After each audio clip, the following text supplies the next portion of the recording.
Okay, how to make a round table part 2.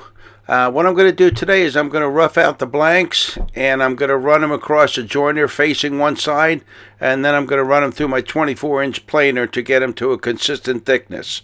And that'll be today's video, so here you go. We've got a couple of 30-inch round countertops we have to make up out of solid white quarter-sawn oak. So the first thing I'm going to do, I'm going to make up a template, a 30-inch cardboard template, just so I know how much wood I got to clamp up. So, and I don't have to be extremely accurate. This is just so I know basically how much wood I need.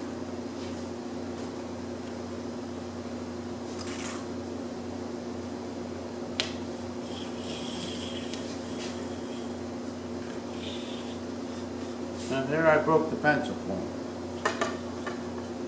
Ay, caramba. That's okay. We got plenty of pencils, don't we? Salesmen come in here and they give us all. I never have to buy pencils. Salesmen give them to us. The lumber salesman, our plywood salesman, our hardwood side, they come in here and they give us pads and pencils. So one thing I never have to buy is pencils or pads. Alright, so there is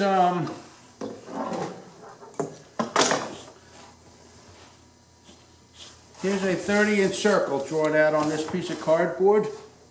So what I'm going to do, I'll go over to the bandsaw and I'll cut this out, alright?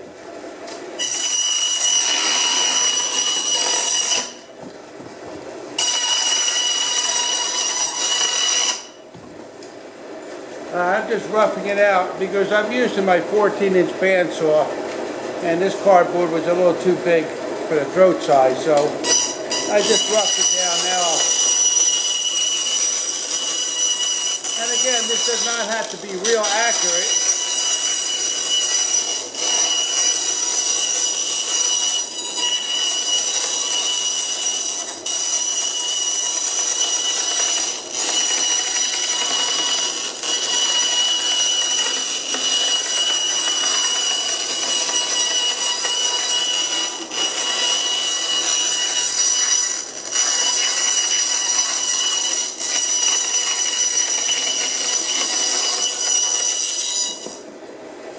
There we go.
gonna cut these up, so let me shut the camera down a minute.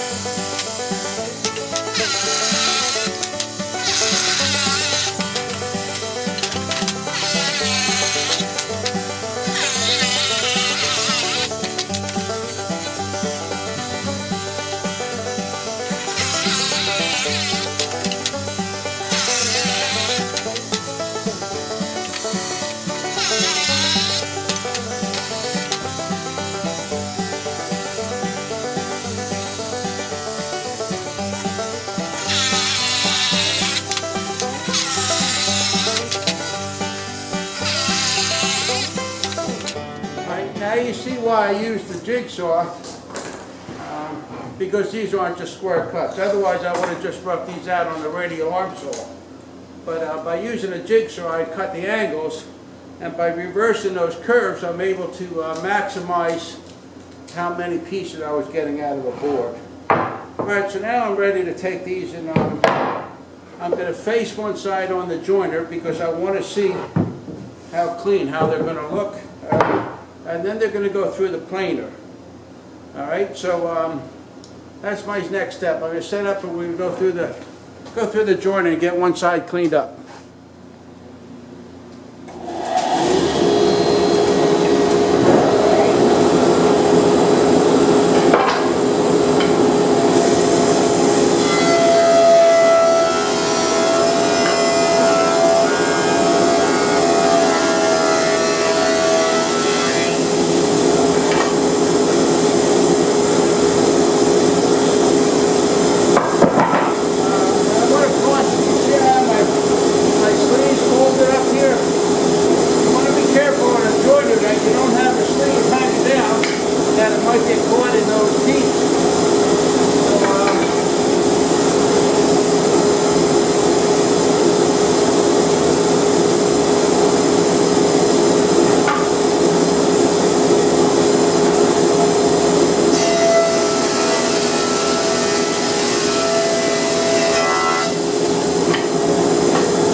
Ready to go through the planer.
Okay, so I've roughed them out to the lengths that I need. They're a couple inches bigger than I need lengthwise.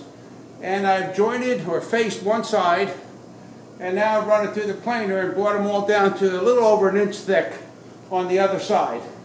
So what I'm going to do now, I'm going to let these sit overnight, because every time you make a pass on a joiner or a planer or something, you're relieving a little bit of stress in the wood.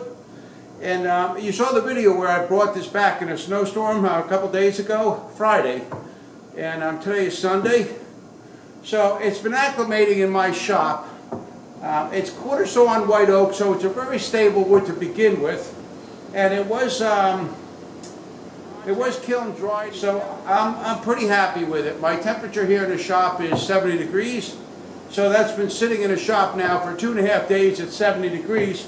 But I have relieved a little bit of tension on the wood by facing the two sides. And what I'll do now, I'll let this sit till tomorrow. And then tomorrow I'm going to joint the edges and glue them up together so that, glue up the rough blanks for the two circles and the two shelves. So, I'm going to let them sit about 24 hours now before I do that joining. That's about the best I can do to make sure that they're as stable as possible, because the shelves aren't as critical. They're only 12 inches wide. There's not going to be a lot of movement on those. But the two 30-inch slabs, I don't want them cupping or warping or twisting or anything. So by doing the method I'm utilizing right now, as I explained it, it's going to give me the best scenario for making sure the product going out of here stays as flat down the road a year from now as it is when it leaves my shop. All right. So yeah, that's where I'm at. We can shut the camera down and we'll turn it back on when we get ready to joint the edges and cut them to size. Alright, that's it for today's video. Tomorrow we're going to joint the edges and we're going to clamp up the two round tables. The one 15 by 45 inch countertop and that thick bottom shelf. Okay, if you like it, comment, rate, and subscribe. And other than that, we'll see you tomorrow. Bye all.